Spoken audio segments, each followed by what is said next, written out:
Tunakwenda kusikia ujumbe ambao Mungu anasema na sisi siku ya leo. Ukiwa una kichwa kinachosema uelewe msamaha wa Mungu. Uelewe msamaha wa Mungu. Na ni rahisi sana kwa watu kusema kwamba naelewa maana ya msamaha na uelewa msamaha. Lakini kiuhalisia msamaha ni jambo ambalo tunalifikiri, watu wengi tunalifahamu kwa ukweli wake au kwa uhalisia wake. Lakini wakati mwingine tunaufahamu msamaha katika namna ya mapokeo, katika namna ya kukaririshwa. Lakini tunapouelewa, kama tunauelewa msamaha kwa vile ambavyo Mungu anautafsiri, yaani dunia ingekuwa ni mahali ambapo kuna migogoro mingi, kuna changamoto nyingi zingeishia tu hewani, kwa sababu watu wanauelewa msamaha. Msamaha ni kitu gani?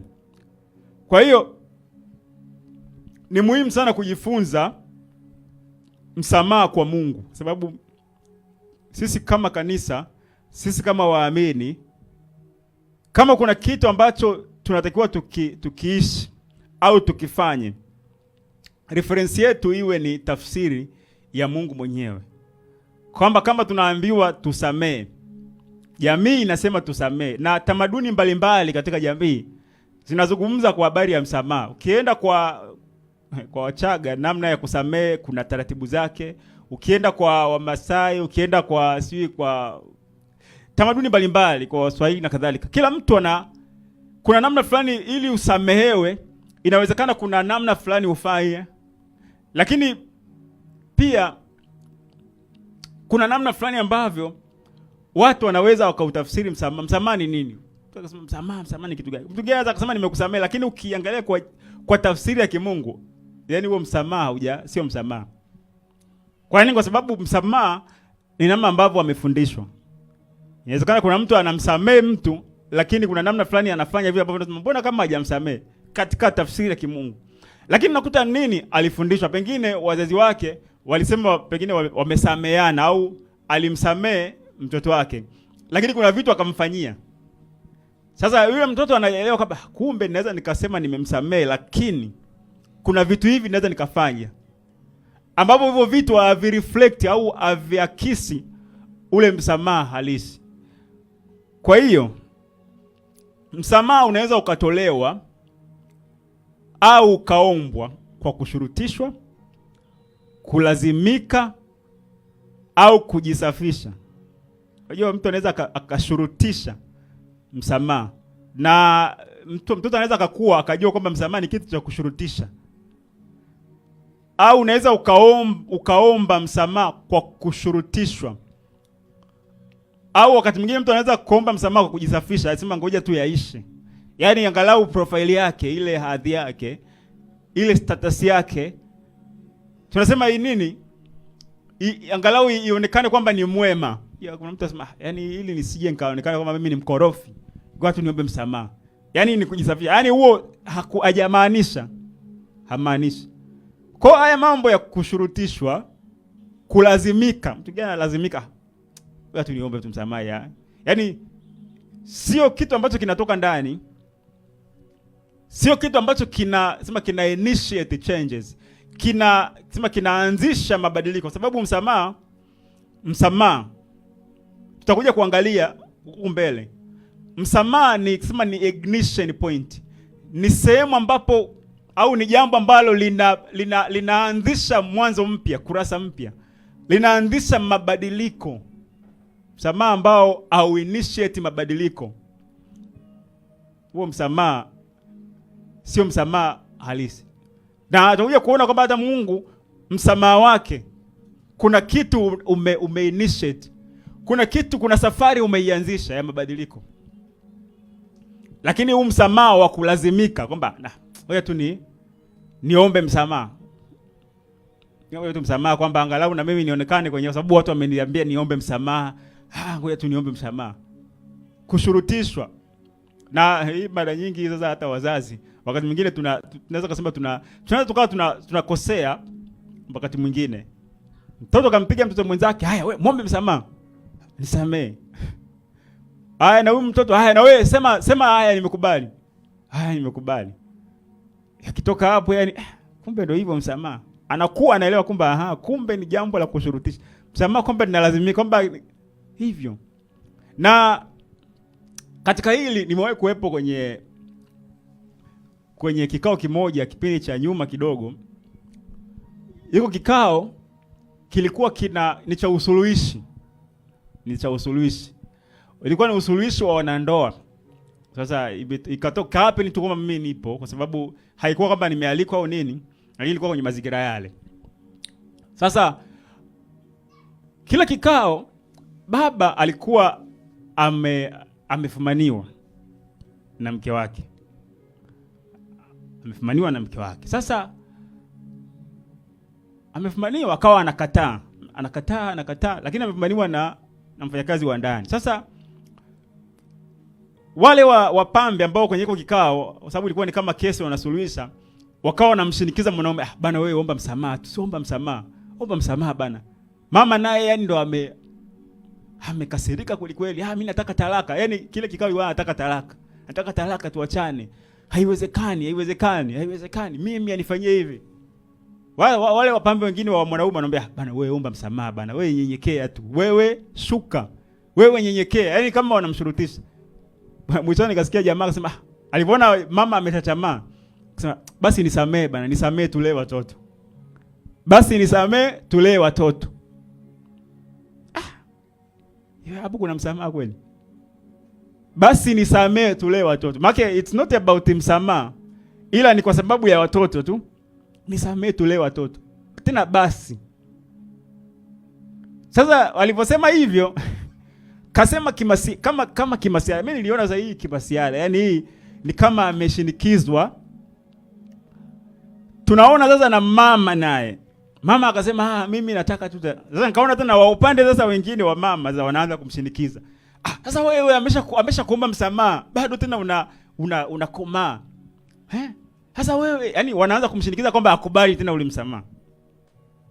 Wamemshinikiza baba aombe msamaha. Akasema basi nisamee tulee watoto. Alafu huku mama naye anakaza. Wanamshinikiza, sasa wewe mtu ameshaomba msamaha, bado tu unaendelea kuendelea. Si ameomba msamaha, wewe mwanaume akiomba msamaha. Nilivyoona hivyo kiuhalisia ilibidi na mimi niseme neno. Bwana Yesu asifiwe. Nikasema neno. Nikamwambia jamani, cha kwanza msamaha ulazimishwa. Msamaha haulazimishwi. Usije ukamlazimisha mtu kuomba msamaha. Lakini pia usije ukamlazimisha mtu kupokea msamaha. Hawa mtawalazimisha sawa, lakini watatoka hapa yani hiyo ngoma, hiyo moto tulioona hapa hautaisha. Hauwezi ukalazimisha mtu msamaha. Bana umuombe msamaha. Alafu nikamwambia sasa hata msamaha yeye alisema basi nisamee tu leo watoto. Nikamwambia sasa huko hapo kuna msamaha kweli? Nikaona wananiangalia yani kama mimi nimeingia. Nikamwambia hivi vitu haiwezi ukalazimishiwa. Kuna mama mmoja mwenye busara akasema ni kweli iko kitu alichokifanya hapa hamna cha msamaha. Hapa cha msingi tuwape muda. Kila mmoja akakae kwa muda fulani ajitafakari. Tuwape siku 5, kila mmoja aende ajitafakari, akae mwenyewe. Alafu ndo warudi tena. Kama ataendelea kushikia msimamo huu hapa, wafanye ambavyo wanaamua wao. Lakini ilikuwa nini? Ni kulazimishana. Ina maana sasa pale wangeweza kulazimishana sawa. Wakatoka pale kila mtu na ule moto wake, kwa sababu usimelazimishwa. Nimelazimishwa niombe na mimi nimelazimishwa nikubali. Na ndugu wazee, tena kulikuwa kuna wazee kabisa, watu wazima wazee. Sasa wanaweza wakaenda huko wakaenda kupigana, wakauana. Yani hao tuliwapatanisha kabisa, lakini wameenda tena kusameheana, kwa sababu nilisema msamaha una initiate mabadiliko. Unaanzisha safari mpya ya mabadiliko. Kwa hiyo kikao kikaisha, kila mmoja akaenda kujitafakari. Kwa hiyo nimesema hivyo kwa sababu gani? Kwa sababu wakati mwingine jamii ina tafsiri ya msamaha kama msamaha it's all about a neno. Akisema tu kwamba amesema, sasa ameshasema msamehe, bado nimekwambia nishakwambia nisamehe. Yaani nimeshasema unataka nifanye nini tena? Lakini ukimwangalia kweli wewe mtu ukimwangalia yani, na wakati mwingine msamaha mtu ametake advantage na neno nisamee. Kuna watu wanatake advantage ya neno nisamee. Anafanya madudu yake makusudi. Alafu anajua kwa sababu yule mwenzangu nitamwambia tu nisamee, yataisha. Au endani na responsibility, au endani na wajibu.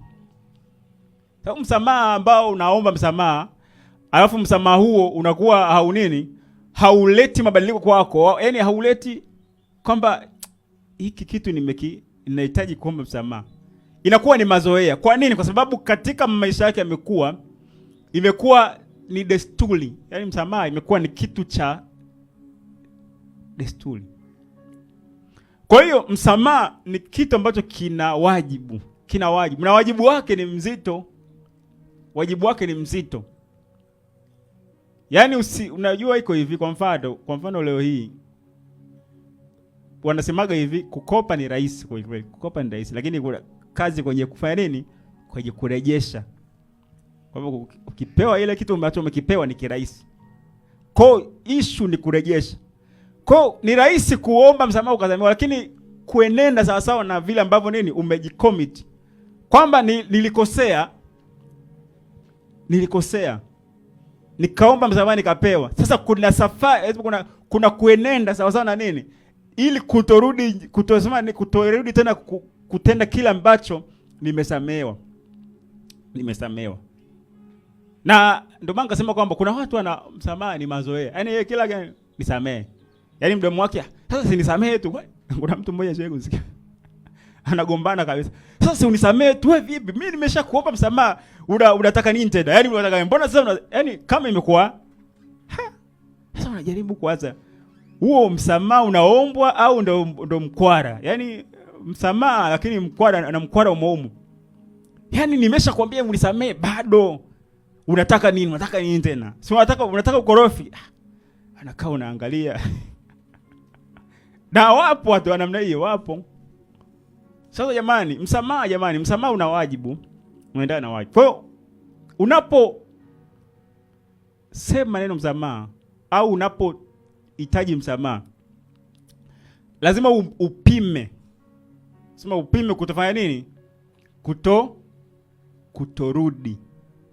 tena. Unajua hata kwenye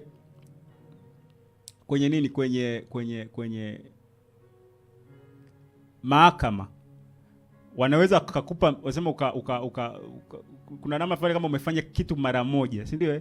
Umelifanya ile kosa, ndio kosa lako la kwanza. Wanaweza kaangalia wakakalculate, wasema huyu kwanza hakudhamiria. Alafu historia yake, yani hilo ndio kosa lake la kwanza. Yani wanaona tu either wakupunguzia adhabu, wakati mwingine tu wakupe adhabu ya nje na kadhalika. Na hata wanapoconsider pengine msamaha wa rais ule, kuna msamaha rais huwa anatoaga msamaha kila mwaka.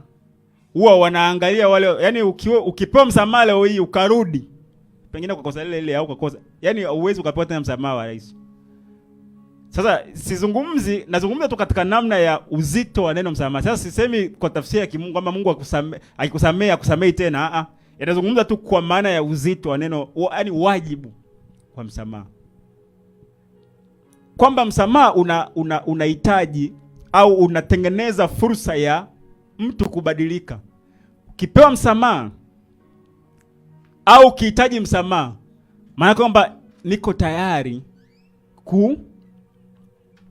kubadilika. Sio kitu cha mazoea. Sio kitu cha desturi. Sio kitu cha kitu cha mazoea. Sasa tukiangalia msamaha ni nini? Msamaha ni tendo au tukio la kusitisha adhabu ya kosa. Msamaha ni tukio au tendo la kusitisha adhabu ya kosa. Kwa hiyo tunapozungumzia msamaha, maana yake lazima kuna kosa limetendwa. Haiwezekani ukamsamehe mtu ambaye hajafanya kosa. Haiwezekani.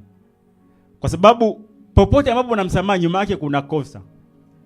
Nyuma yake kuna dhambi. Nyuma yake kuna kukosea. Kwa mtu akisema nimemsamehe au lazima nimemsamehe, ujue nini? alistahili kumwadhibu, lakini ameamua kufanya nini? Kuto kumwadhibu. Kwa ile namna ya kusitisha adhabu ndio msamaha. Sasa kuna mtu mwingine anasema bana nimemsamehe, lakini aongei naye. Yaani umekuta unajua mtu kutoongea na mtu pia ni kumwadhibu. Yaani nimemsamehe lakini akikusalimia uitiki. Nimemsamehe lakini yaani ndo kabisa, yaani wewe hata ukimuona njia ile unapita njia nyingine. Alafu nimesema huyu nimemsamehe, lakini unampa adhabu. Sasa mtu akiomba msamaha, maana kwamba nini? Anaomba second chance, anaomba nafasi, fursa nyingine. Lakini mtu unasema umemsamehe, lakini bado nini? Uongee naye. Bado akija unapita njia nyingine. Hutaki kumuona. Halafu unasema mimi nimemsamehe. Yaani unasema umemsamehe lakini bado unamwadhibu. Kwa hiyo iko hivyo, msamaha, sifa ya msamaha unaondoa adhabu. Kwamba ulistahili adhabu lakini msamaha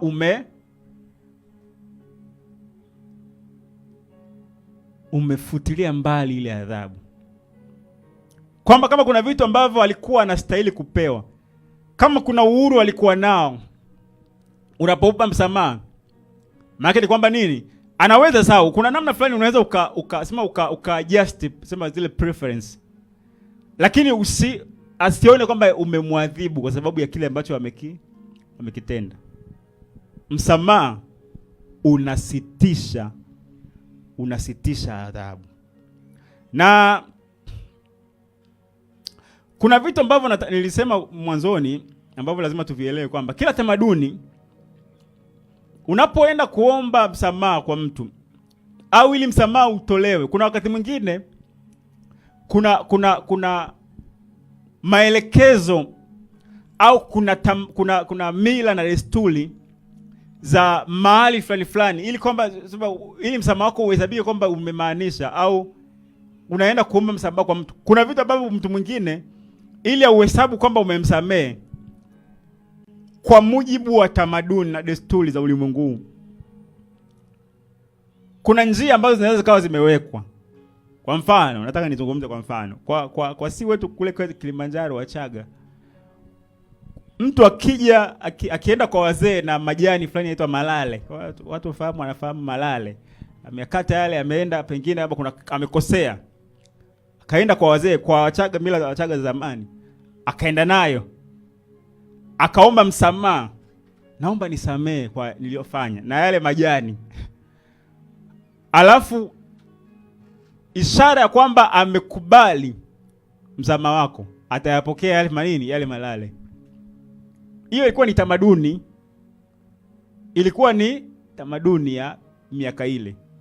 Na kwa mfano kuna tamaduni zingine unaenda na mnyama, unaenda labda pengine unaweza kaenda na mbuzi na ng'ombe.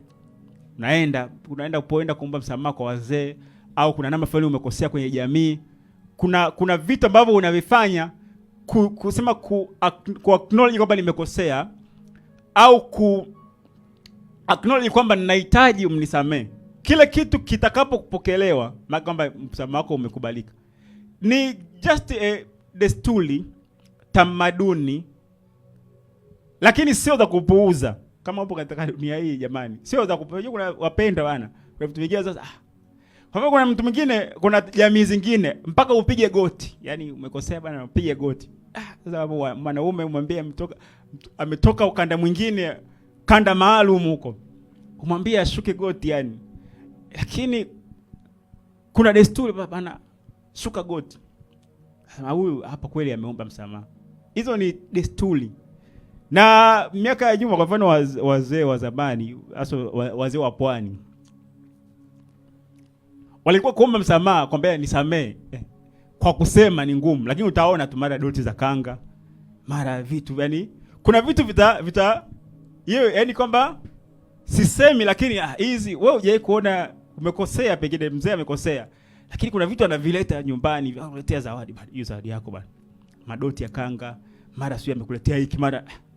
Sasa kusema unaona hapo huyu, yani sasa hizo ni namna fulani ya gestures. Nasema ni gestures, ni kiashiria cha kwamba huyu mtu anaomba msamaha. Sasa ni mambo yanaonekana ni kama ni mambo ya kijinga hivi. Lakini lazima tuelewe sisi kama waamini pia, kuna wakati kama unahitaji amani, unahitaji kutengeneza, alafu ni sharti kushuka goti bana, wewe si umekosea, na ili msamaha wako ueleweke, yaani kwa maana kwamba umejutia ndani. Lakini pia kuna vitu ambavyo unatakiwa uvifanye, pengine jamii kukubali kwamba kweli natakiwa ni kweli umetubu, unafanya. Yaani yeye anazungumzia katika ulimwengu huu, katika ulimwengu huu. Yaani unajua kuna iko hivi, Biblia inasema kwenye kitabu cha Waebrania 12:14 inasema tafuteni kwa bidii kuwa na amani na watu wote na huo utakatifu ambao hapana mtu atakayemuona Bwana asipokuwa nao. Tafuteni kwa bidii. Kuna wakati kuna vitu vingine ni bidii. Kama itanigharimu pengine ninapoomba msamaha nipeleke na kitu fulani, kwa maana kwamba kama ni majani yanaashiria hivyo, sababu sema ni desturi, unafanya nini? Kutafuta amani. Kama ni kupiga goti huyu mume ili nini, lazima ni unafanya. Kuna vitu vingine bidii, maana yake kwamba inawezekana kwamba kwako wewe sio kitu cha, lakini kama kitamaanisha ni msamaha ambao ninaumaanisha mimi, unafanya. Ndio kuna wanawake siku hizi au kuna wanaume, mimi siwezi kushuka mimi yani nishuke. Mimi siwezi kuonesha udhaifu. Yani mimi ndio utaendelea kusema, utaendelea ndoa. Unajua hii mambo hii kwamba unajiona wewe ndio dume kweli kweli. Unajiona kwamba mimi ndio mtabe kweli kweli ndani ya nyumba. Kwa hiyo kwa sababu ya ule kujiona kwamba mimi ni mtabe, kujiona kwamba mimi ndio kidume huko ndani, mimi ndio baba, mimi ndio, kwa hiyo siwezi kushuka. Utaendelea kukaa na jisema nyumba inateketea. Watu wanaokubali kushuka ndio watu ambao wanakubali kujengwa. Watu wenye mioyo iliyopondeka ndio watu ambao wanakubali kujengwa. Yaani unajua iko hivi, mtu ambaye ni stubborn, tunasema ni stubborn, ni mbishi. Mtu ambaye sema ana kiburi. Mtu ambaye hana moyo uliopondeka ni mtu ambaye kumjenga au kutengeneza ni ngumu. Sasa kuna vitu vingine ni vitu vinawezekana vya kijinga, lakini kama kama ndio gharama ya msamaha wako ule kupokelewa na kuaminika, you just do. Fanya. Umekosea kwa wazee, pengine umekosea kwa wazee. Unajua pale kwa wazee nikienda hivi ni ngumu. Maana na kitu ambacho pengine kitaonekana kwamba huyu amemaanisha ni msamaha. Kwa hiyo nimesema mambo yao kwa sababu gani? Kila msamaha una njia yake ya kuupata. Kila msamaha una njia yake ya kuupata. Kila msamaha una masharti, kuna namna, kuna mazingira ya kupata msamaha. Utakuja kuona hata katika kwa Mungu wetu msamaha unapatikanaje? Tukiangalia katika Torati ya Musa, wana wa Israeli ili upokee msamaha wa Mungu, kuna sadaka ambazo ulikuwa unasema unatoa, unaenda nazo mbele za Mungu kwa ajili ya msamaha. Ilikuwa ni ng'ombe, ndama na mwana-kondoo. Alikuwa anaitwa sadaka nini? Sadaka ya dhambi. Ina maana ukifanya dhambi, ukakosea mbele za Mungu, katenda kinyume na sheria ya Torati, ilikupasa au ilikulazimu, ili Mungu akusamee, njia ya kupokea msamaha ulikuwa uendi vivi. Kuna taratibu. Nini? Unaenda na mwana-kondoo, unaenda na ndama, unaenda na mwanambuzi kulingana na nafasi. Tutakuja kuangalia kwenye kitabu cha Mambo ya Walawi. Sasa wewe unataka msamaha, alafu mimi vitu hivi sina, siwezi. Utaendelea kukaa hivyo hivyo. Utaendelea kukaa hivyo hivyo. Kuna njia ya kupata msamaha. Kuna njia ya kupata msamaha. Lazima tuelewe kuna njia ya kupata msamaha. Na watu wengine wanapenda misamaha niseme hivi, msamaha wa kupewa tu hivi bure bure. Sio msamaha ambao unakujenga. Yaani kwa mfano umekosea wewe, alafu mtu akaamua kukusamee tu. Hauwezi ukafanya nini? Hauwezi ukabadilika. Anayehitaji msamaha, kwa mfano nika-confess. Sababu msamaha maana kwamba una confess. Unapoomba msamaha una confess kwamba nimekosea. Ninaungama.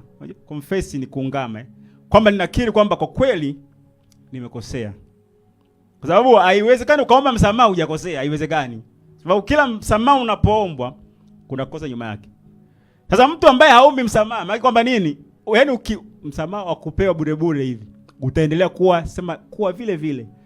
Kama una tabia ya ajabu, alafu ukikosea, unajua umekosea, alafu hakuna mtu anayekuhukumu. Hakuna mtu anayekuadhibu. Yaani umekosea wewe alafu mtu anakuomba msamaha. Hauwezi ukabadilika, never. Hauwezi. Kwa hiyo kuconfess kuna kusaidia kubadilika. Kuna kusaidia kubadilika. Sasa njia ya kupata msamaha katika Torati. Kwa Mambo ya Walawi, kiangalia kitabu cha Mambo ya Walawi 4 kuanzia mstari wa 3, naomba haya maandiko ni mengi. Kitabu hili ruke. Anasema kama kuhani aliyetiwa mafuta akifanya dhambi, hata analeta hatia juu ya watu, ndipo atoe kwa ajili ya dhambi yake aliyofanya na kumsogeza kwa Bwana ng'ombe mume mchanga mkamilifu kuwa sadaka ya dhambi. Akaendelea huku chini. Nataka niruke kidogo maana nikisema nisome yote haya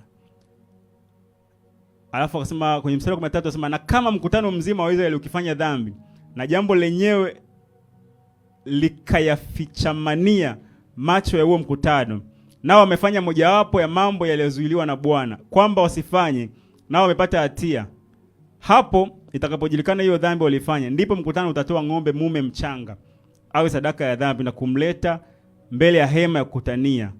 Akaendelea, kisha wazee wa mkutano wataweka mkono yao juu ya kichwa cha huyo ng'ombe mbele za Bwana.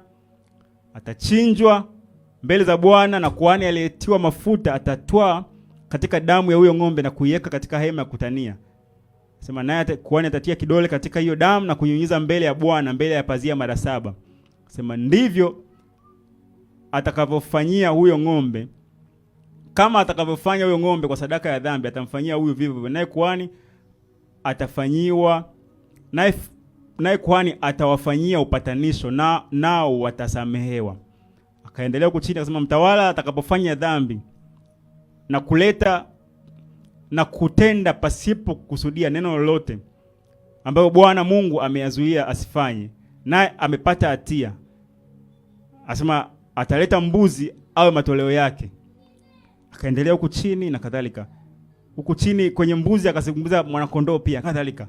Sasa hayo ni masharti kwamba mtawala akifanya kosa dhidi ya yale ambayo Mungu ameyakataza, ataleta mwanambuzi au mwanakondoo. Akasema kama ni kutano likafanya kosa, wataleta ndama mume, na kuhani naye the same wataleta ndama. Kwa hiyo kulikuwa kuna masharti hayo. Sasa wewe unataka msamaha, usitimize hayo masharti. Unataka msamaha, usitimize hayo, haiwezekani. Kwa sababu ushaambiwa unataka msamaha, fanya hivi. Fanya hivi.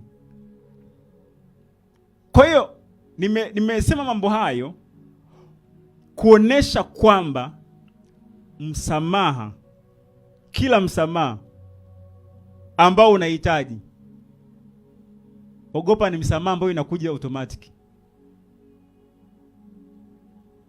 Lazima kuna hatua ya kufanya ili upokee ule msamaha.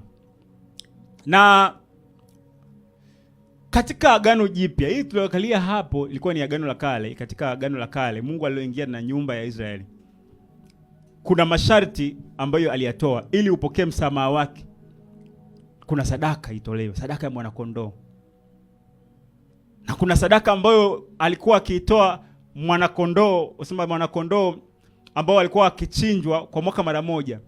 Hiyo sadaka ilikuwa ni kwa ajili ya kufunika dhambi za nyumba ya Israeli. Ilikuwa ikitolewa akienda kunyunyuzwa kila mwaka patakatifu na kuhani mkuu mara moja kwa mwaka. Sasa hizo ilikuwa ni taratibu za kupokea msamaha wa Mungu katika agano lile la kale ambalo Mungu aliingia na nyumba ya Israeli. Sema Mungu aliingia na nyumba ya Israeli. Kama wewe sio Muisraeli, ile agano alikuhusu. Kwa hiyo ukifuata masharti ya kule, hiyo haikuwa ni, yani hatakuwa na sehemu kabisa katika fungu lile. Katika fungu lile hatakuwa na sehemu. Nasema sisi mataifa hatakuwa na sehemu. Kwa hiyo masharti yote ambayo Musa aliyazungumza katika Torati hayatuhusu. Katika Agano Jipya Mungu anaingia Agano Jipya na nyumba ya Israeli na Yuda, lakini katika hilo agano aliweka nafasi kwa nyumba ya Israeli. Kwa maana gani? Mataifa. Kwa maana gani? Kwa maana ya kwamba kitu ambacho alikiweka, alisema pia kila aaminie. Unajua iko hivi, Mungu aliingia agano na nyumba ya Israeli na Yuda, lakini hakuwa amefunga. Lile agano lilisema kila aaminie. Na kingine pia ambacho nataka nikiseme ni kwamba wakati Mungu anaingia agano, anafanya agano jipya, ni kwa sababu lile agano la kwanza wale jamaa hawakuweza kulitimiza. Unajua kwa nini kuwe na kitu kipya kama kile cha mwanzo kilikuwa perfect?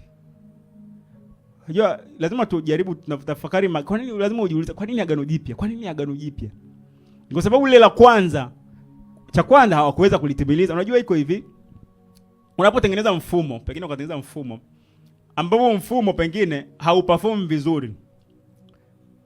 Sio kwamba hauperform vizuri mfumo, ila watu hawawezi kuutumia, wasema user friendly, kwamba mtu akitumia ni ngumu. Unajua kwa mfano miaka ya nyuma, kwa ambao wanajua evolution of hizi operating system za computer, namna operating system ya kwanza kuitumia ilikuwa ina ugumu fulani hivi. Kwa kadri ambavyo wana upgrade inakuwa ni user friendly, kwamba namna ya kuitumia inakuwa ni rahisi. Kwa hiyo ilikuwa ni ngumu kweli kufanya nini? Kutumia, kukamilisha au kuwa mkamilifu kupitia Torati. Na Mungu alifanya makusudi vile vile, kwa sababu wana wa Israeli walijiona sisi kwa matendo yetu tunaweza tukawa wakamilifu. Tunaweza tukawa wakamilifu kwa matendo yetu. Mungu akawawekea vigezo, mnaweza kuwa wakamilifu kwa matendo yenu. Sasa fuateni vigezo vyangu hivi hapa ili muwe na haki mbele zangu, ili niwasamee dhambi. Vigezo vyangu ni hivi hapa. Kwa hiyo walipewa Torati kwa sababu ya mioyo yao migumu. Hawakuamua kumwamini Mungu kwamba Mungu ni wa neema, kwamba sisi tumetolewa katika nchi ya Misri, sisi tumeokolewa, sisi tumefanywa kuwa ni taifa la Mungu kwa sababu ya neema, sio kwa sababu ya kwamba we are so special. Unajua ukijiona you are so special ni hatari sana. Mungu amekutokoa kwa neema. Na wana wa Israeli walijiona kwamba sisi ni so special. Unajua Mungu, unajua katika mataifa ya ulimwengu aliamua kuwachagua wao. Lengo kubwa hasa ilikuwa ni kupitia wao ajiinulie uzao ambao katika huo uzao mataifa ya ulimwengu yatabarikiwa, Yesu Kristo. Sasa katika kuwachagua wao, alianza kwa Ibrahim, alimtoa akasema nenda katika nchi ambayo nitakuonesha, huko nitakufanya taifa kubwa. Anasema katika uzao wako nitakuinulia, katika uzao wako mataifa ya ulimwengu yatabarikiwa. Kuna ahadi ambayo Mungu alimwahidia Ibrahim. Kwa ile ahadi ilikuja kwa Yakobo na nyumba yake. Sasa wakajiona kwamba we are so special, sisi ni, ndio maana wakapewa Torati. Mungu akaingia agano nao kupitia Torati. Sasa haya yote niliwazungumza haya kutoa damu. Walikuwa wanatoa damu kweli kweli. toa hiki hili nini? Hili sisi nimesema mnaweza vigezo vyao. Kwa mtakuwa mnatoa hiki, mnafanya hivi, masharti kama yote. Kuanzia vyakula, kuanzia sikukuu, kuanzia mavazi na kadhalika. Lakini hawakuweza kuvitimiliza. Kwa sababu Mungu ni mwenye upendo, Mungu ni mwenye huruma. Alichokifanya, akafanya agano jipya. Akafanya agano jipya. Ambalo katika hilo agano jipya, msamaha wa Mungu utatolewa kwa njia ya imani. Kwa njia ya imani. Lakini imani katika nini? Kwa sababu iko hivi, Mungu aliweka madai kwamba ili usamehewe dhambi unatakiwa utoe damu ya mwanakondoo. Na hiyo damu ile damu inanenewa. Unajua nataka niongee kidogo kuhusiana na damu hapa. Najua muda utaenda, lakini nataka niongee kuhusiana na damu. Kwa nini damu? Kwa nini tunasema damu ya Yesu? Akatoa damu, akachinja, damu ikapakwa katika damu. Na hata wakienda kwa waganga wa kienyeji wengine watachinja mpaka leo. Chinja ng'ombe, wanafanya matambiko kwa wale wa maeneo ya vijijini huko. Bado wanafanya kuchinja. Ulimwengu wa roho, damu. Wengine wanachanja chale pengine mpaka kwenye migongo na kadhalika. Yote inachotafutwa ni nini? Damu. Kianza kukagua watu pengine unakuta huko watu damu. Kwa nini damu? Kwa nini damu? Nafikiri damu ichacha, chinja mbuzi, chinja. Kwa nini na Mungu pia damu? Chinja damu. Kwa nini damu? Concept ya damu. Tunazungumza damu ya Yesu imetupa access. Damu, tunapozungumzia damu, cha kwanza tuelewe kwamba damu ndio uhai. Yaani uhai umebebwa katika damu. Damu ndio imebeba uhai wa mtu. Gonjwa unaingia katika damu, lakini damu ndio sehemu ya ndio kitu ambacho kina mwili wote huu kinachosambaza virutubisho, kinachosambaza hewa, kinachosambaza kusambaza kila kitu, defense system, kila kitu. Kuna namna fulani damu ndio inahusika supply. Kwa hiyo damu ndio kitu ndio precious thing katika mwili. Kwa sababu yani iko hivi, sio kwamba vingine sio vya muhimu, lakini hivyo vitu vyote vinakuwa feeded, yani vinalishwa na damu. Watu wa maabara wanaelewa. Ukitaka kutafuta ugonjwa mara nyingi wanaenda kuangalia kwenye damu na kadhalika. Wakati mwingine tissue. Damu ndio nasema ni kitu cha thamani. Sasa katika ulimwengu wa roho, damu inabeba kumbukumbu. Ulimwengu wa roho ukiangalia damu, unaweza ukapokea message au ukasoma ujumbe kupitia damu ya mtu. Kwa maana gani? Habili alipouawa na Kaini, damu yake ilikuwa inanena kisasi. Damu yake ilikuwa imebeba ujumbe wa kisasi. Na ndio maana ukiangalia katika maandiko, wakati ambao wanatoa damu ya mwanakondoo, ile damu ya mwanakondoo damu ya sadaka ya dhambi, walikuwa wananenea, ile damu inanenewa. Na kwa ulimwengu wa roho ukiangalia ile damu, unaweza ukapata message kwamba hii damu nimededicate kwenye jambo hili. Kwa hiyo damu ni ishara ya agano. Ni ishara ya kwamba kuna namna fulani ile damu inabeba ujumbe. Inabeba ujumbe. Ulimwengu wa roho ukiangalia damu, ndio maana kuna mtu mwingine ukisema anaweza pengine ukamwaga damu yake, kuna vitu akavizungumza. Kuna namna fulani ambavyo ile damu inaweka madai. Kwa sababu nini? Kwa sababu ya damu inabeba na hata wanaochinja, unakuta wakichinja pengine wanaofanya mambo ya ajabu wananenea, wanazungumza. Kwa damu spiritually inabeba ujumbe. Ulimwengu wa roho ukitoa damu, unasema kuna namna fulani inaweza ikasoma. It's like a script, kwamba unaweza ukaandikia kitu. Sema ile gome, unaweza ukaandikia kitu. Ni kama inabeba ujumbe. Sema ni karatasi ambayo unaweza ukaandika maneno. Kwa hiyo kiangalia kule inaweza kapata message. Sasa kwa nini nimesema mambo hayo? Nimesema mambo hayo kwa sababu gani? Kwa sababu tunazungumzia kwamba katika Agano Jipya tunapokea msamaha kwa kuiamini. Kuamini kile damu ya Yesu inasema. Damu ya Yesu inasema au damu ya Yesu ujumbe iliyobeba. Ujumbe iliyobeba damu ya Yesu ni nini? Sema damu ya Yesu inanena mema.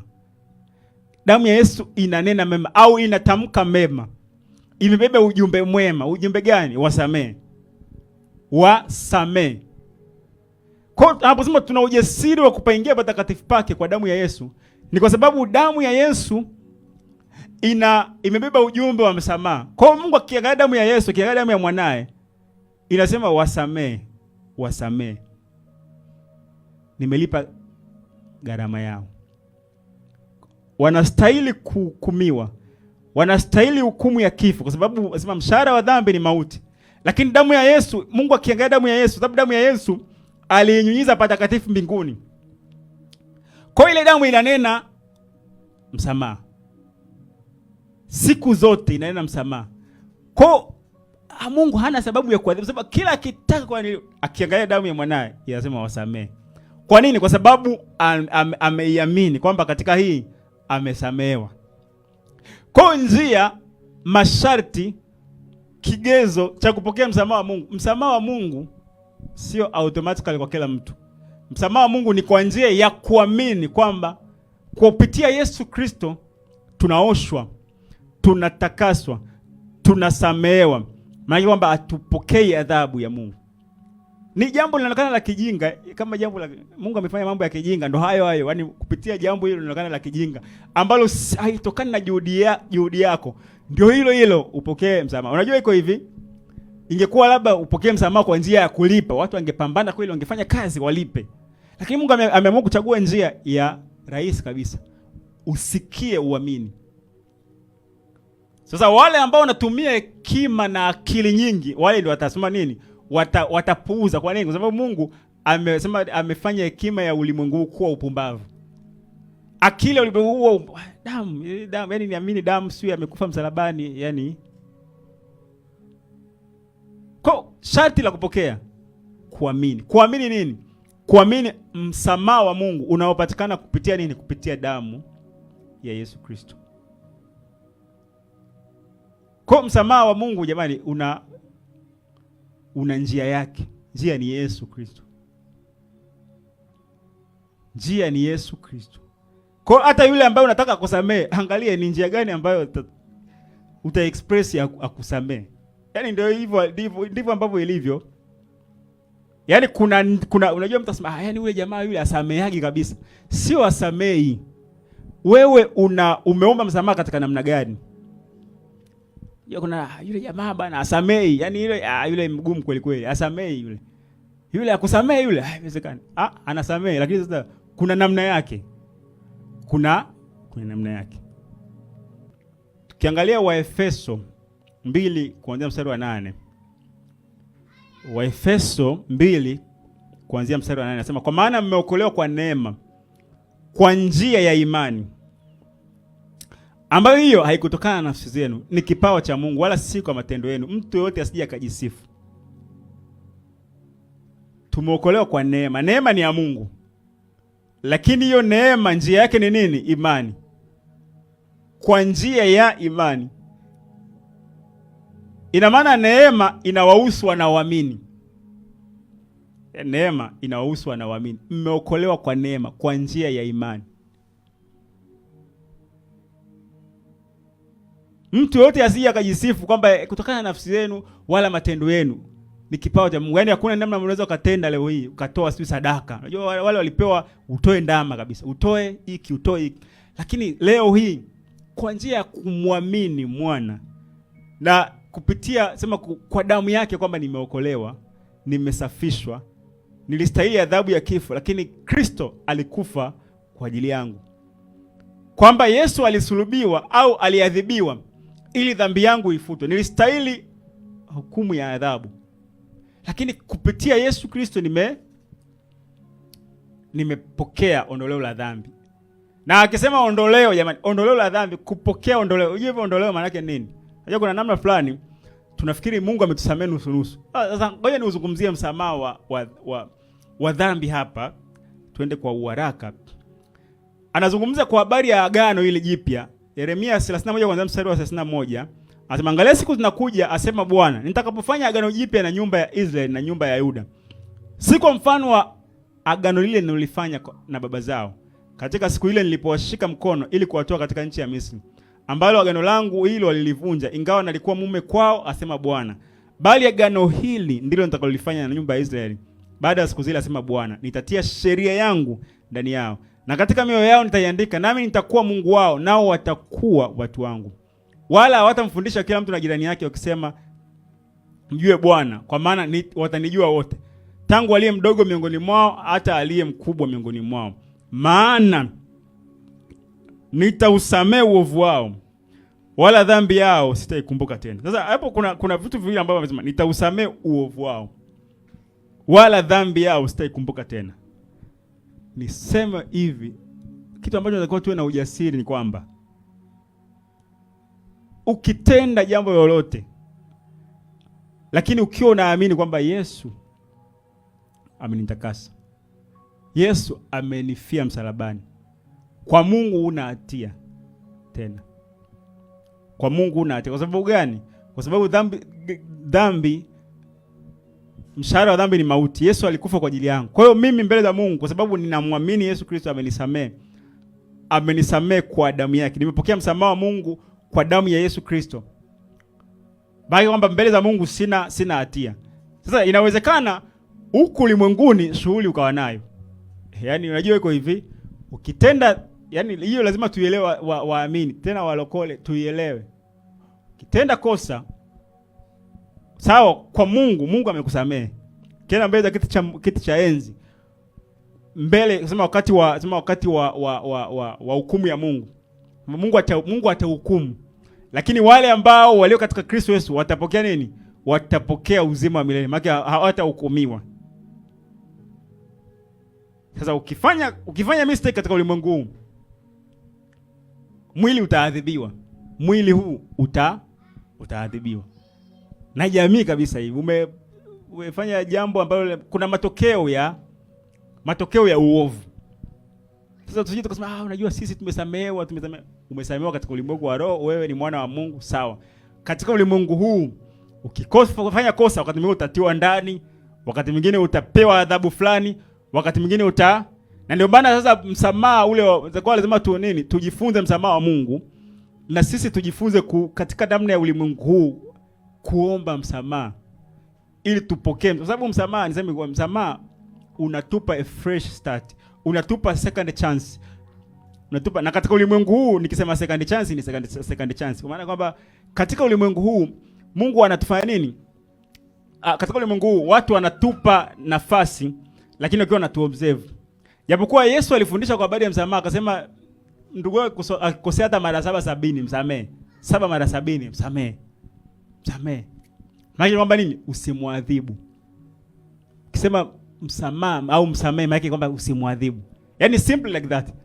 Bana msamehe maana usimwadhibu. Usimwadhibu bana, usimwadhibu. Sasa sema nimekusamehe lakini nakuadhibu. Huo sio msamaha. Na hata watu wetu wakati mwingine tunawalea katika namna hiyo. Ninakusamehe lakini lala hapo chini. Sasa huo msamaha wa mwendo kasi huo. Msamaha wa mwendo kasi wa SGR. Unasamehewa lakini unakula viboko. Tusiwakuze watu katika namna hiyo. Kwamba mtoto unamwambia nimekusamehe, unamwambia nisione tena unatenda tena tendo hilo.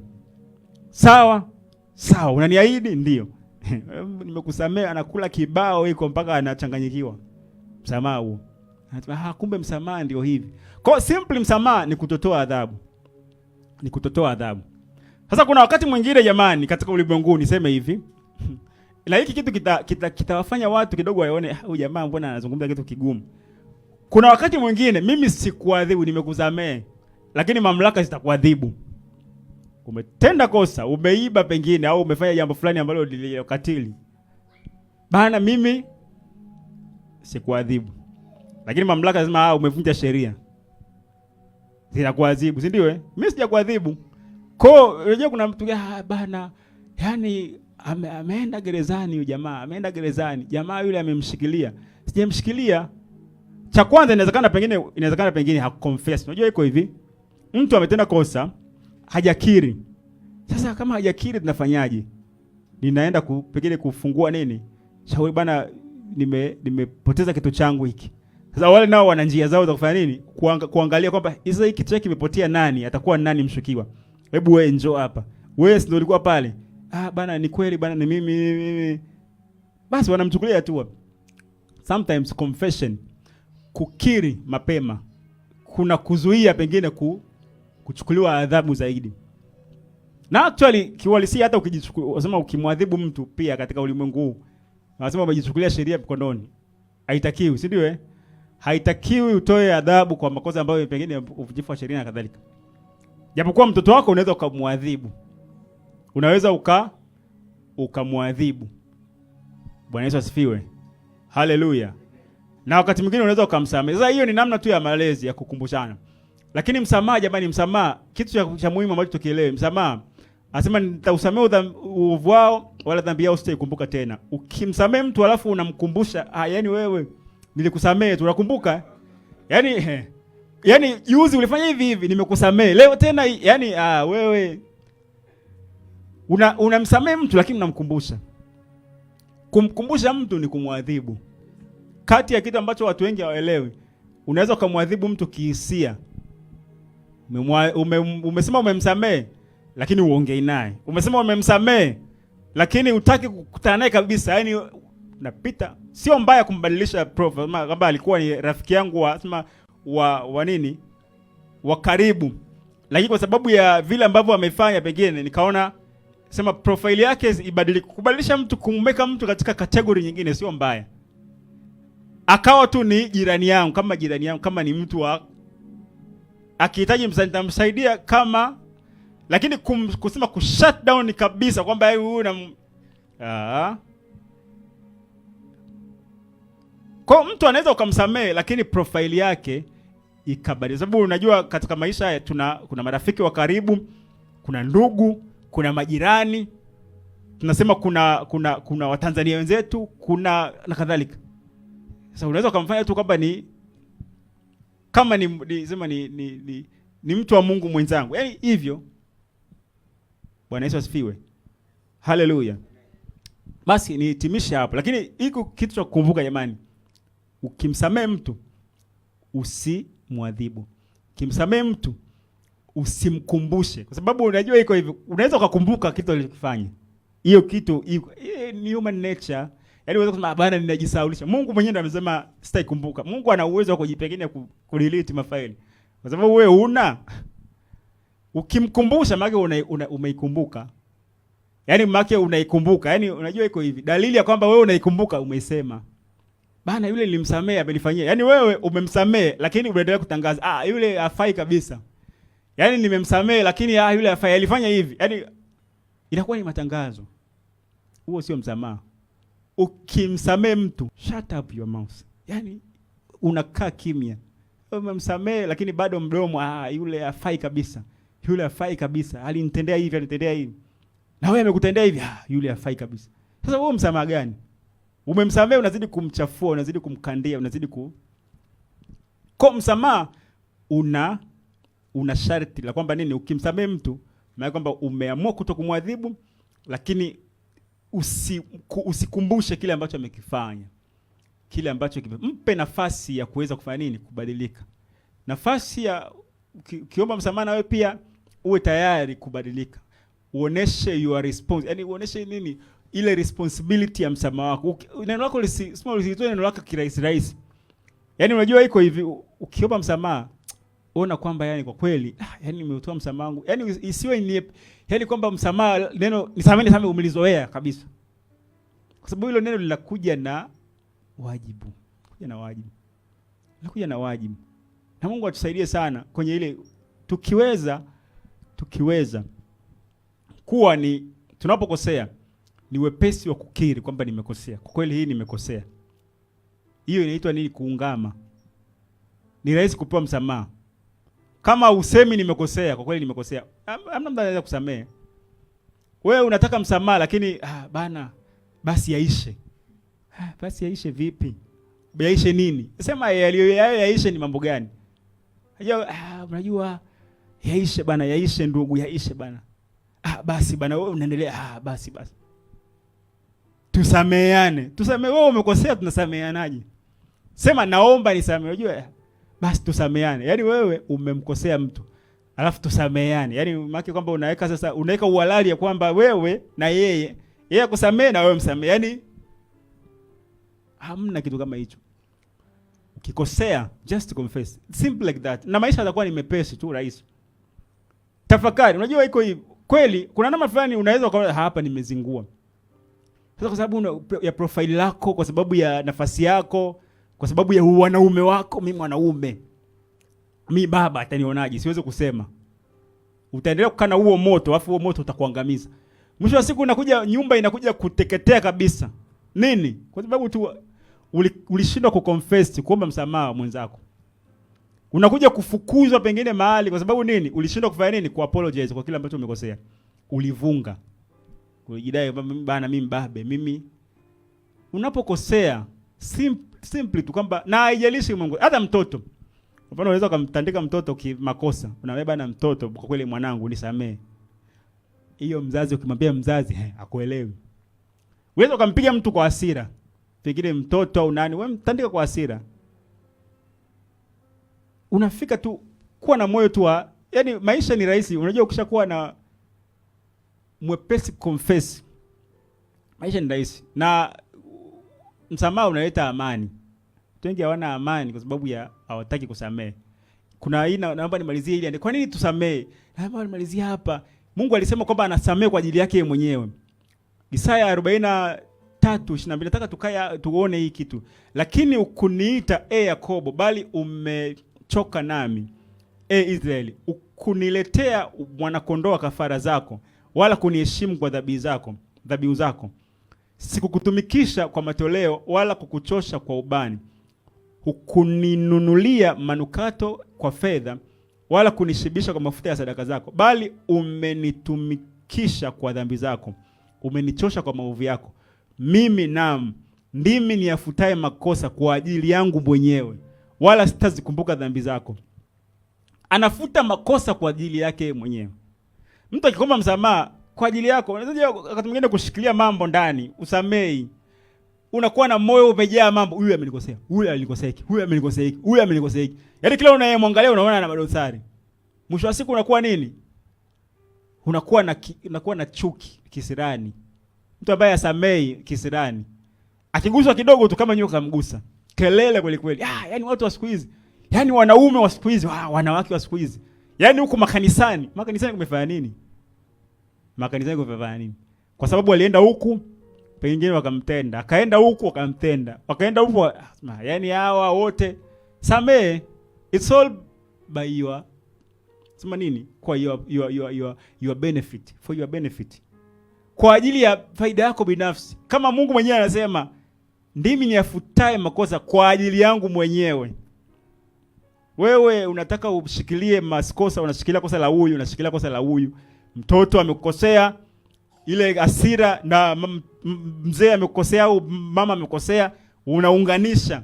Jumba nzima ukiangalia unaona moto. Kwenye congregation sio amekukosea mwanakwaya huyu au nani huyu amekukosea, huyu amekukosea. Ukiangalia wote unaona kwamba kule ndani wote ni tusamehe kwa ajili ya nafsi zetu wenyewe. Wakati mwingine haihitaji mtu hata kuomba msamaha. Unamsamehe tu. Ili kwa nini? Kwa ajili yako mwenyewe. Lakini ukimsamehe mtu na mtu akikubali kusamehewa, basi pasipo confess, ni kwa hasara yake mwenyewe. Ukisamehewa nao ukipewa tu msamaha bure bana nisamehe. Yaani umepewa tu msamaha wa bure, yaani hujaomba msamaha, huja confess. Au ile misamaha ya mchongo, nasema kuomba msamaha kwa mchongo, kwa mazoea, kwa sababu ya ishe, kwa sababu ya maigizo. Unajua mtu anafanya kosa, anajua nitaomba msamaha yule mpendwa yule, atanisamehe.